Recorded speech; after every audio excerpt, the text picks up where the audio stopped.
Well, a new poll just came out that has Joe Biden at the head of the Democratic primary pack, which isn't surprising. But Hillary Clinton is just about tied with him. She's ahead of everybody except Biden, who she's almost tied with. And let me say, if I could, and I'm being honest here, I don't like to admit this, but I think I can speak for all of the card-carrying members of the American right, of which, of course, I am a part of that group. But I speak for all of them when I say that I am absolutely terrified of a Hillary Clinton candidacy. It scares me so much. So please, Hillary, do not run. I beg you, please don't run. If you ran, Hillary, you would just cruise to victory, and it wouldn't be fair. It would not be fair to do that, to run for a third time. So we all come together, all of us conservatives, and we join our hands and our voices, and we plead with you. Have some mercy on us. Don't run for a third time. You are the one contender we fear. You are so dynamic, so formidable, such a powerful force and personality, and so electric. People are just, and magnetic. People are drawn to you, as we saw the first two times you ran. I mean, really, I think if you did run, we would throw up our hands and say, no point in having an election now. There's no reason. Let's just. I mean, why even do it? What's the point of why waste our time doing the whole election thing? In fact, I was talking to a friend of mine recently. We were out at a bar, at kind of a right-wing bar. Everyone had assault rifles, strapped to their backs, and we were all wearing NRA hats, and like we do, we're just hanging out, and he goes, phew, thank God Hillary isn't running. That lady is unbeatable. And I said, I agree, she's unbeatable, but I think she still might run. And then he started crying. I'm not making this up. He started crying when he was thinking about it. And everyone in the bar, everyone started crying, thinking about what would happen if Hillary Clinton ran for president. This is how it always goes. It goes, you say the name Hillary to any conservative, and they start trembling with fear as tears well up in their eyes. And really, Hillary, with all this stuff about Epstein in the news and everything, your husband being such a good friend of his, I think that would be a huge help on the campaign trail as well, because it gives you such a great insight into the issue. You could really talk from experience about all the times your husband rode on Epstein's private plane or went to his rape mansions and all that stuff. It kind of gives you this insight that no one else has, which I think is also a great asset. So the point is, please don't run. I promise you that is the last thing we want. And I guess I just have to move on because I can't even think about this anymore because it just disturbs me so much. All right, there's much else to talk about today, but before we do that, I need to tell you about paintyourlife.com. We just had our painting sent to us, and it's absolutely beautiful. And I have to say, I was really impressed, not just with the final result, which is gorgeous. That's spectacular.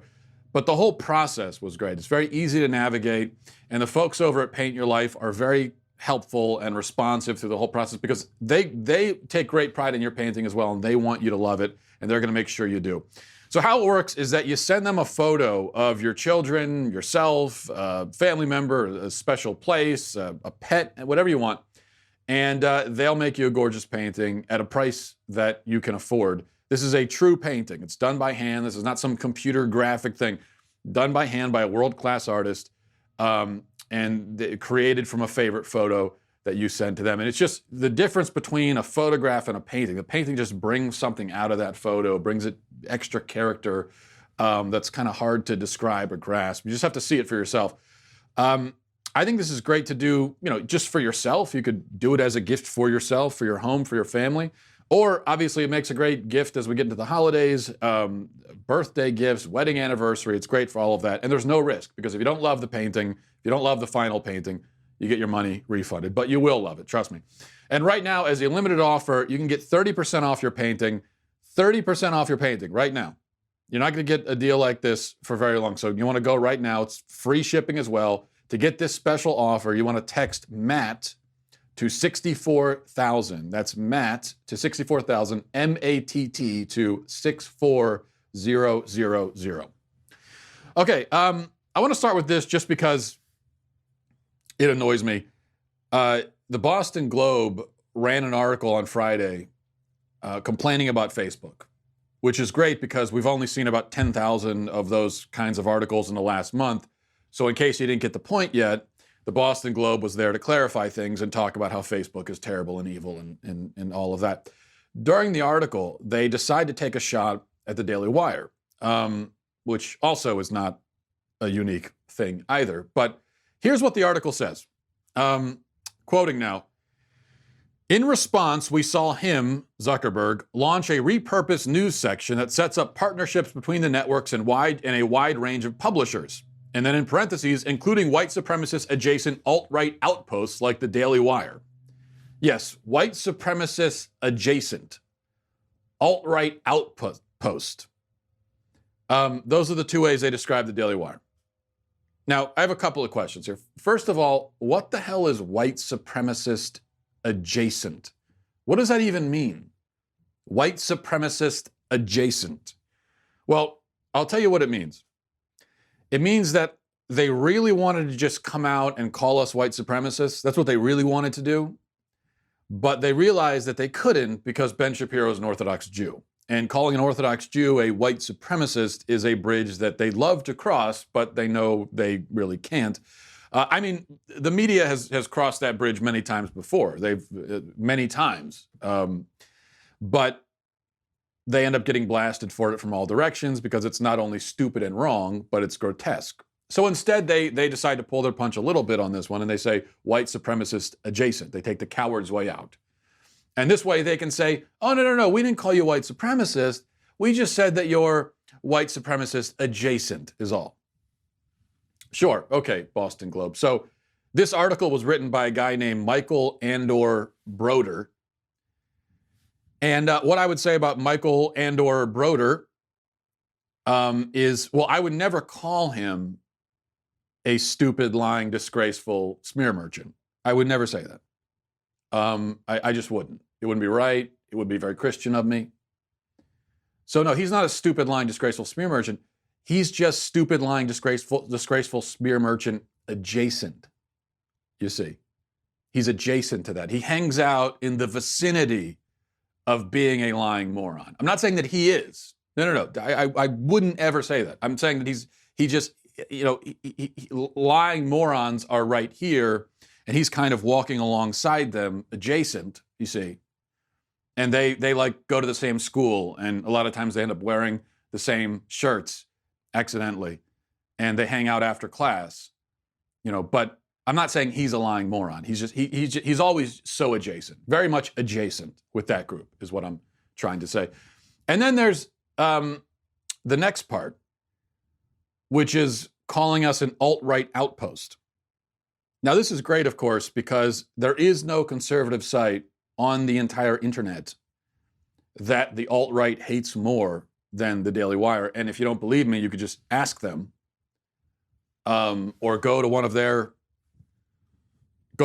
corners, one of their dark and grimy corners of the internet, and see what they have to say about the Daily Wire and the people who work for it. And there's also no person in the media who's been targeted by the alt-right more than Ben Shapiro. The rest of us have also gotten it, not quite as bad as he has, but still, we've gotten our share of that treatment. The alt-right has gone after me many times. I spent like 3 days on this show a few months ago screaming about one of them, which was probably not a great use of my time or yours, but the point is, we're not exactly on friendly terms. And calling the Daily Wire, of all websites, alt-right, that's like, well, it's like calling an Orthodox Jew white supremacist, or excuse me, white supremacist adjacent. But this is the way it always goes. This is the tactic. Just throw a label at your opponents, right? If you don't like someone, if you don't agree with them, label them. Doesn't matter if the label is true. Doesn't matter if it makes sense. Doesn't matter if it's coherent. It doesn't have to be any of those things. Just all you need is the label. And the problem with this strategy, one of the many problems, aside from the fact that it's dishonest and unethical and cowardly and all of that, one of the other significant problems is that what happens is the labels rapidly lose their meaning. Now, a term like white supremacist, look at what the media has done with a term like white supremacist. That term does mean something, or at least it should. And there are actual white supremacists out there. I know because I have the hate mail from these people. I know that they're there. I don't know how many of them are. I think that they are a fringe. I'm certain they're a fringe group, but they do exist. But when you call everybody a white supremacist, when that term comes to mean just, people I don't like, then the label has lost its purpose and its meaning. And that becomes very difficult when it comes time to talk about actual white supremacists. See, when you call everyone a white supremacist, then what are you going to say when you actually encounter a real white supremacist? Well, you're going to call them a white supremacist, but nobody knows anymore.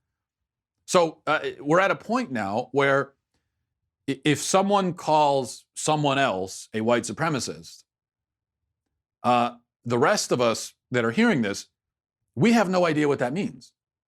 We should know what it means. If you go and say such and such is a white supremacist, everyone that hears you should know, okay, well, I know what I need to know about that person. But we don't know anymore, okay? It could mean that the person you're referring to is an actual racist who believes in the supremacy of the white race. That's what a white supremacist is. And so you could be telling us that that describes the person you're talking about. But you could also simply be saying you don't like the person, even though the person has never said anything remotely racist. You just don't like them, and so this is what you're saying. And we don't know, is the problem. Could go either way. Which, I don't think I have to spell this out, but what happens is it provides cover to actual racists and white supremacists. You have lumped them in with millions of people who are not racist and white supremacists, and so they're able to kind of hide. You have turned them into a sort of needle in a haystack. When it shouldn't be that way, and it doesn't need to be that way. Now it gets better, because after people like myself and Ben and Michael pointed out all of this to the Boston Globe, they issued a correction the next day. And their correction says, because of a reporting error, the large column in today's arts section, which is printed in advance, mischaracterizes the conservative media outlet, The Daily Wire. Its founder, Ben Shapiro, has spoken out against the alt-right. The Globe regrets the error. Now, a couple of problems with this correction. First of all, it wasn't a reporting error. That makes it sound like, oh, it's silly us, we didn't mean to, sorry, just kind of a typo. No, that was a deliberate, intentional lie and a smear. That's what that was. It wasn't a reporting error. It was a deliberate, it was a smear is what it was. And also, Ben Shapiro has spoken out against the alt-right. That way, way understates it.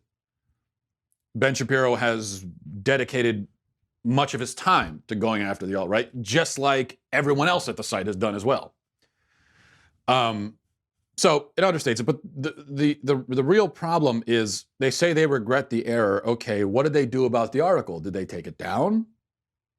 No. Well, did they at least delete the smear against the Daily Wire and take out that whole part? No, they didn't do that. Instead, they went back and they changed it. And instead of saying white supremacist alt-right outpost, now it says routinely bigoted outpost.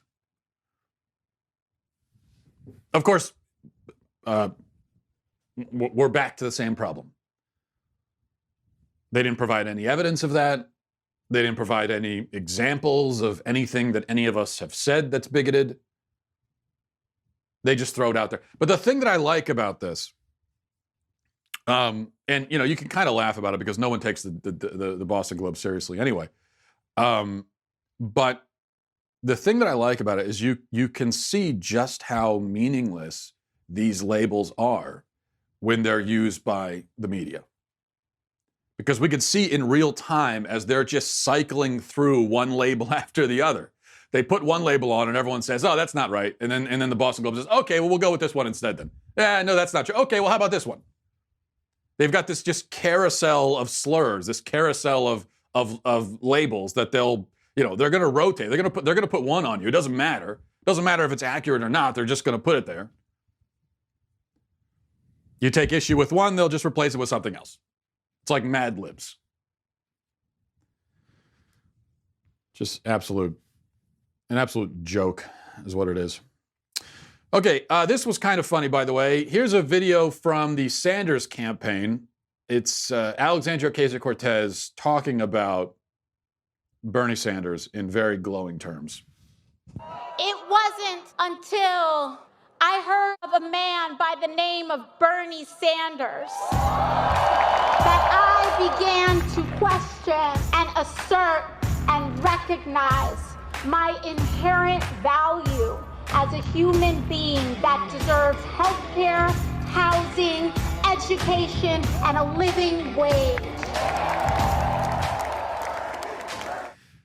Now, okay, wait a second. You didn't think you had inherent value as a human being until you heard Bernie Sanders? Really? That is the saddest thing I've ever heard. I really might start weeping over it. I was at the gas station a few days ago, and I saw someone in the back of the gas station playing a slot machine video game. And I thought that was the saddest thing I'd ever seen until I saw this video, because this might actually beat it. Listen, if you're learning anything at all about life or yourself from a politician, that's a very bad sign. And it also makes me question your fitness for office. AOC is a member of Congress, but she only discovered that she's human when she heard Bernie Sanders. Well, when was that? I think that's a fair question. Now, granted, Sanders has been in office since the first Continental Congress, so who knows when she first heard Bernie Sanders speak. But I'm wondering when it was that AOC had this Bernie-induced revelation. I think we need to know that.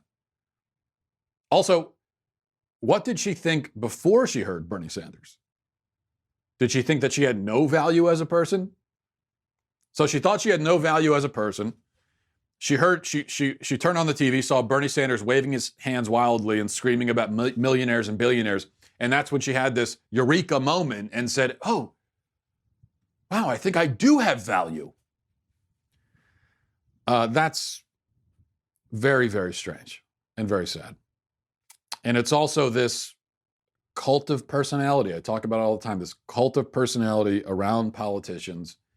It's always sad and pathetic and un-American.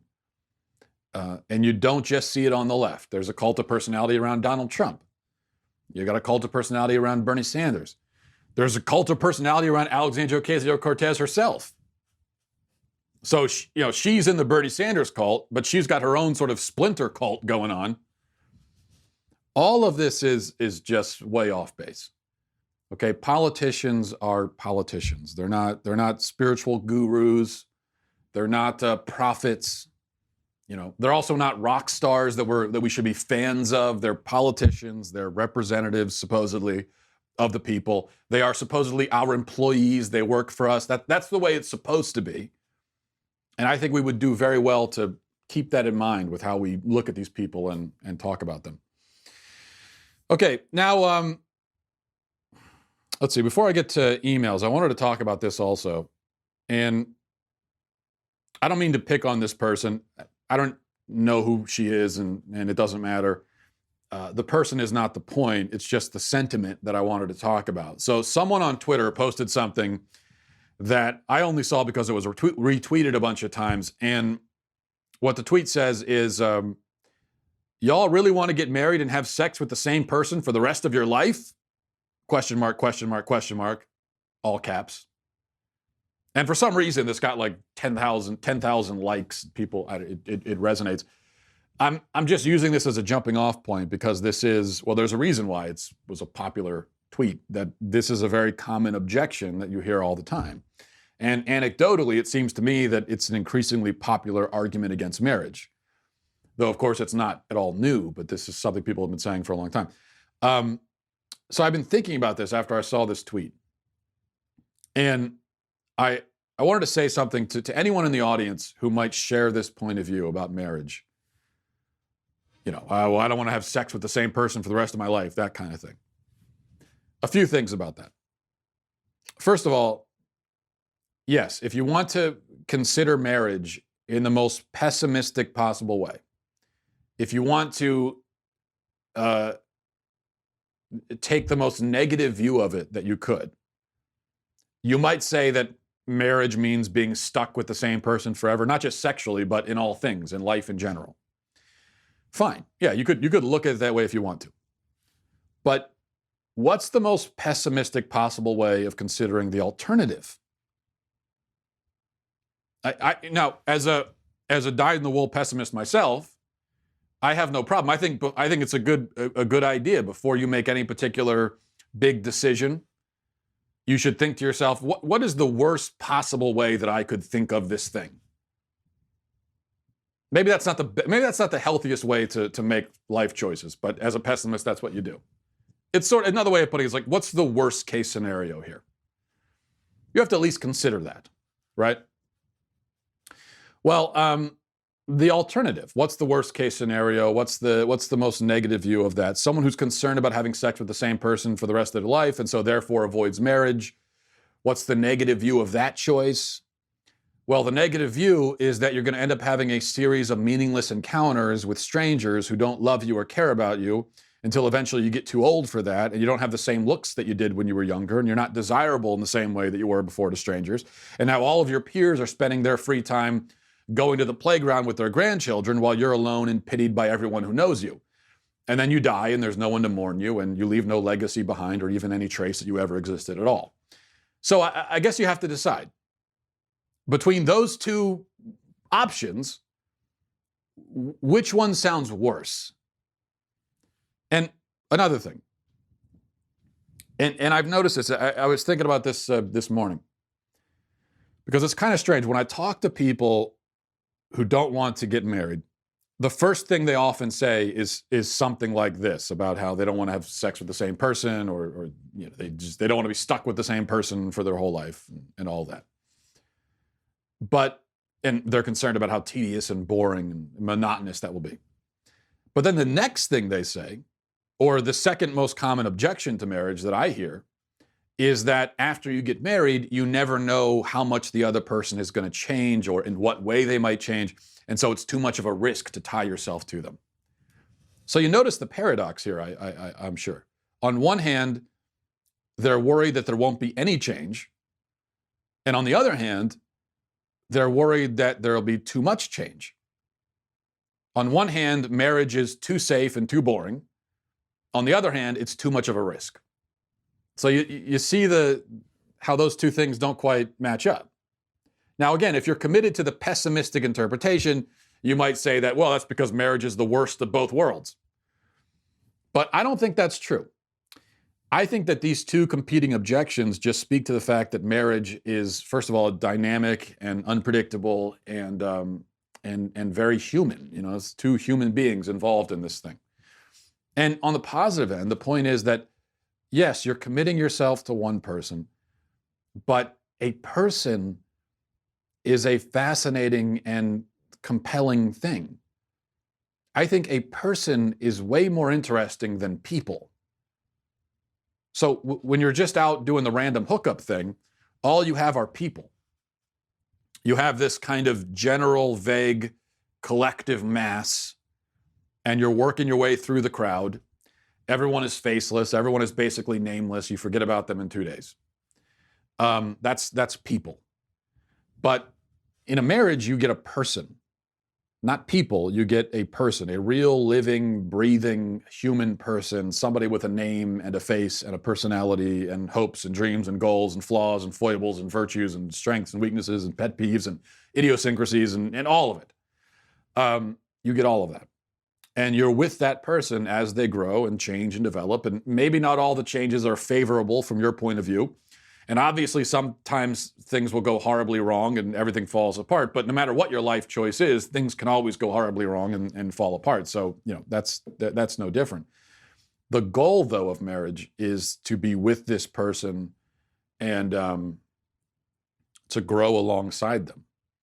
And I think that can be a very exciting thing. So where if you're looking for the pessimistic view, you say it's the worst of both worlds. Another way of looking at it is it's the best of both worlds, where you do get the change and the differences and the variety, but you get it with one person. So at the same time, you get that commitment and the love and the experience of being really known by another human being, which I think is an experience that we all deeply need. I guess as human beings, we can never be completely known by anyone on earth because they can't read our minds. But in marriage, you can, not just in a physical sense, but you can intimately know another person. And that's what you get from marriage, along with the variety of the fact that the person does change and grow and everything else. And I also say this about, I say this all the time when we talk about should you get married younger or not.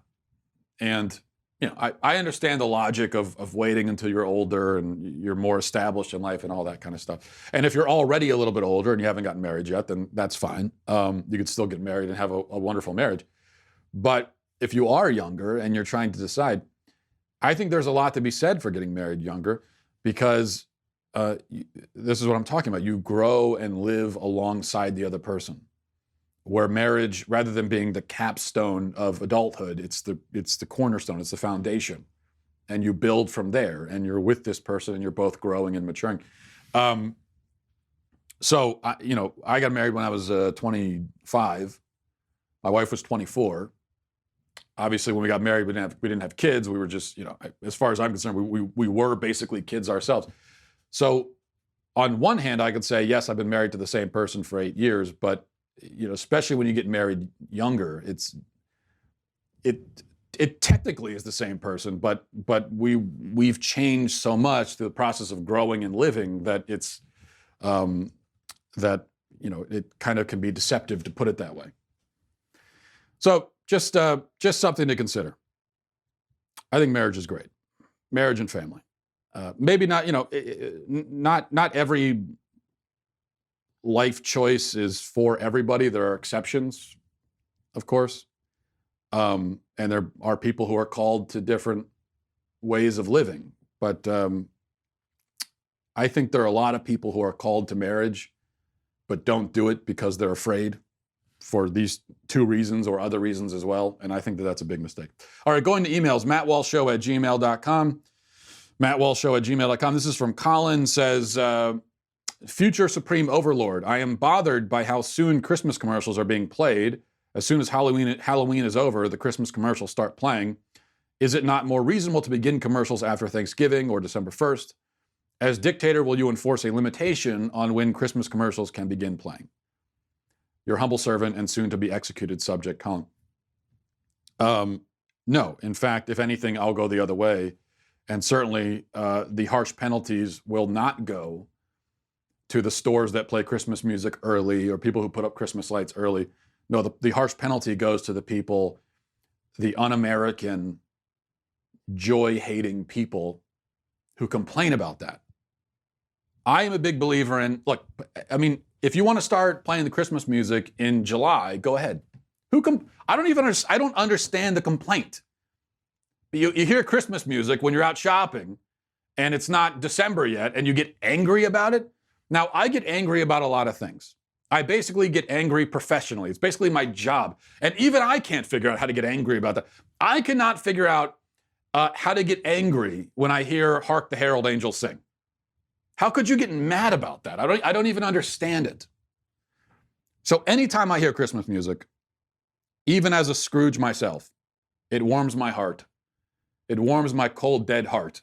And I feel something approaching joy. And it doesn't matter what time of year it is. So you know what? Just, Colin, how dare you?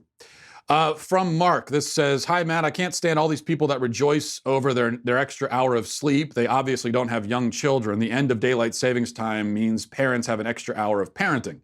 Then to get your kids back on a normal schedule, you keep them up until their normal bedtime, and the final hour is full of meltdowns.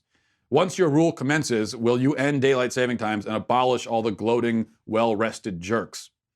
Thanks for the great show. Prayers for you and your family." Yes, this is something, and I have this experience every year. I think all parents do, and I had it on Saturday where I thought, it's daylight saving times. I get an extra hour of sleep, and then you look around and see all the kids running around your house, and you remember that, oh yeah, I'm a parent. Never mind. All this means is that rather than my kids being up at 6 a.m., now they're going to be up at 5 a.m. That's all this means. Now, as dictator, of course, first of all, I can force people to get up with my kids and watch them. So that would be my first move. So I don't really have to worry about that as a dictator. And I would certainly have people. I would have people taking care of the kids in the morning and at night and overnight and during the day. And my job is just to pop in every once in a while. That's real parenting for you. That's how you really parent. As far as daylight savings time, taking the parent issue aside, this is another thing. People complain about daylight savings time, just like they complain about Christmas music too early. With the daylight savings times, except for the parent complaint, which is a legitimate complaint, aside from that, I don't really understand the problem with it. I kind of like it. And in fact, the fact that it's so weird and pointless and arbitrary, that we just arbitrarily pretend to move the time forward and back, I kind of like it. Imagine aliens landing on Earth sometime in the future and finding out about daylight savings time and us trying to explain it to them, where we say that, oh yeah, it's just, we pretend that the clock is, we move the time back and forth randomly just because. And they would have absolutely no idea the point of that or why we do it. And we have no idea why we do it either, but we just do it. And that's what I like about it. It's kind of quirky and weird, and it's just something we do. And I say, I'm a traditionalist, and I believe in, just sticking with the tradition for no reason. That's why I like it. From David says, "Hello, Matt. Hope all is well and that the new baby is doing great. Yesterday you were talking about the topic of criminalization of assisted suicide. I believe the government shouldn't criminalize it because that would allow them the option to remove freedom from people because the government deems it to be for the good of the person, which then allows the government to also do it for other actions they don't want people doing because the government sees us as it not being for their good. That doesn't mean I don't think doctors and others shouldn't try to help these people to go on living, but said help should not be forced on these people, nor should that remove their freedom. The government will always be able to justify any removal of right as being for the good of the person. So I side with people keeping their freedom, even if it's not for their own good. We shouldn't encourage suicidal people, but if they do decide they don't want help, at that point they should be able to seek the end they want. Unfortunate as it is, if people decide so, what worries me is the government deciding for them and arbitrarily removing their rights in the process. Would you trust the government to know better for the person than the person does for themselves? And allow the government the power to remove the rights of the person as such? Well, first of all, a couple things here. As far as knowing what's best for the person or having a better idea of what's good for a person than they do themselves, if you were walking down the road and you looked up and saw someone standing at the edge of a building, like they're about to jump, I'm sure you would shout to them and say, no, don't do it. And you would try to stop them, right? You would never say, oh, he probably knows what's best for him, and just keep walking. So in some situations, it actually is clear that someone doesn't know what's best for them, and they do need someone to step in and kind of force the issue, force them to do what's best for them. It can never be best for you to jump off a building or to intentionally poison yourself. That could never be the best thing for you. How could it be? Because you're abolishing yourself. You're getting rid of it's the end of yourself. How could ending yourself be the best for yourself? It doesn't even make any sense. So And I think on a it. So now you could say, well, that's okay, but I'm an individual person, and this is I'm not an agent of the government. Okay, well, you see the person standing on the edge of the building, they're going to jump. Do you call the police? I think because you're a decent, compassionate person, you call the police. I would. Well, the police are agents of the government. And what do you want the police to do? You want the police to stop them from jumping. If a police officer, in fact, I saw there was a video that was making the rounds online a few months ago that I happened to see of someone that was about to jump off a bridge. Might have been the Golden Gate Bridge. I don't know. Somebody was about to jump off a bridge, and a police officer stopped his car, ran up, and grabbed the person at the last minute, and dragged him back from the edge. And everyone is hailing this police officer as a hero for good reason. I think he is a hero. But would you say that police officer did the wrong thing? This was a person making a choice for themselves. Here was an agent of the state preventing them from making that choice. The interesting thing to me is that it seems like almost everybody would agree that the police officer did the right thing. Yet many of those people who agree the police officer did the right thing still think that assisted suicide should be legal on the basis that the government shouldn't prevent people from killing themselves. So you see the disconnect there? If you think it would be cruel and negligent in the extreme for the police officer to just sit back and watch the guy jump, if you think that would be cruel and negligent, then how is it not also cruel and negligent for the government to not just allow people to kill themselves, but to legalize a method for which they can go through to kill themselves? I don't see it. It seems to me that if the state is right in the one hand, then they'd be right on the other hand of making assisted suicide illegal. So that's the first thing. Second thing, with assisted suicide, we're talking about assisted suicide. We're not talking about someone just taking their own life, as the saying goes. There are some states maybe where it's technically illegal to commit suicide, but of course the reality there is if someone succeeds in doing it, then it's the law was sort of a moot point. And of course, if somebody really wants to commit suicide, if they really want to, there's nothing the state can do to stop them. Short of if you know about it ahead of time and they're admitted into a psychiatric facility or something like that, then short of that, there's nothing that the state can do. But what we're talking about here is getting a third party involved. So it's not really a question of should a person have the right to kill themselves. It's should the third party have a right to help kill someone? And to that, I would say no.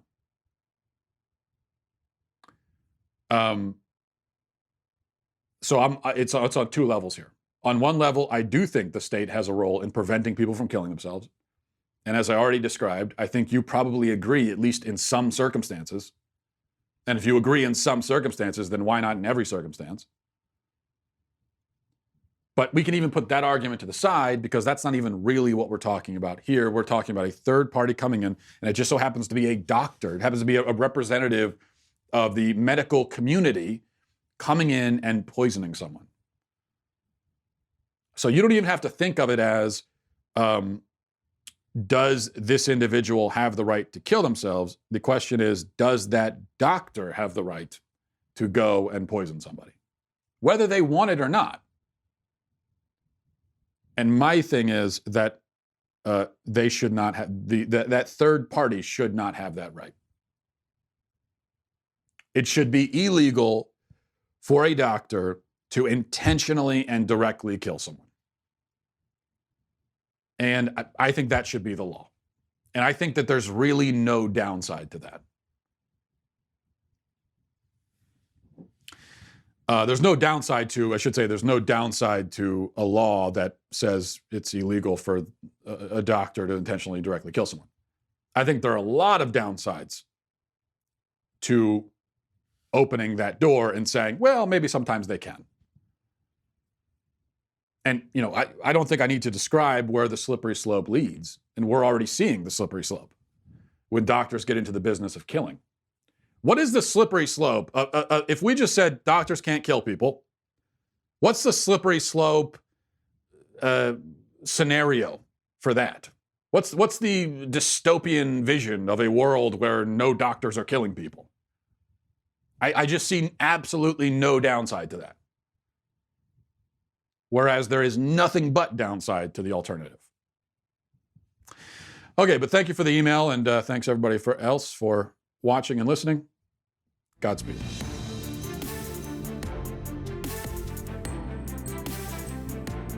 The Matt Walsh Show is produced by Robert Sterling, associate producer Alexia Garcia Del Rio, executive producer Jeremy Boring, senior producer Jonathan Hay, our supervising producer is Mathis Glover, and our technical producer is Austin Stevens, edited by Donovan Fowler. Audio is mixed by Mike Coromina. The Matt Walsh Show is a Daily Wire production. Copyright Daily Wire 2019. Hey everyone, it's Andrew Klavan, host of The Andrew Klavan Show. The Democrats are beginning to wake up to the fact that their candidates stink and their impeachment nonsense is going nowhere. It's as if the entire Democrat Party woke up naked in Times Square. We'll try to get that image out of our heads on The Andrew Klavan Show. I'm Andrew Klavan.